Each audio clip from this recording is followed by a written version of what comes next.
have all had mutton biryani. According to me, that in fact is the real biryani. We also have had various types of chicken biryani at Indian restaurants. So, those are not the recipes I'm going to make today.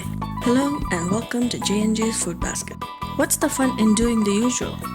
Today, what I have for all of us is a seafood biryani.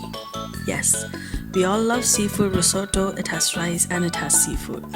Time we tried seafood biryani, which also has rice and seafood, but the fragrant spices, the fried onions, and the roasted raisins and cashew nuts all make it a luxury for the taste buds. So today, let's do the new.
When the raisins start to swell, that's your cue to remove and set them aside.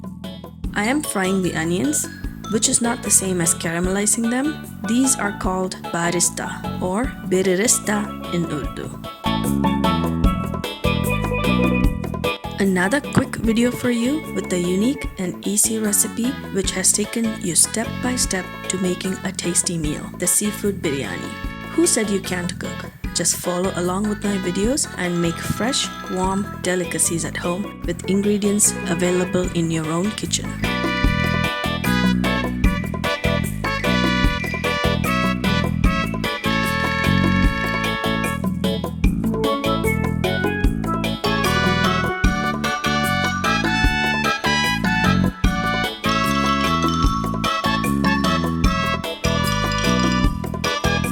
Thank you for watching this video. You will find the list of ingredients in the description box below. And please don't forget to like, share and subscribe to J&J's Food Basket.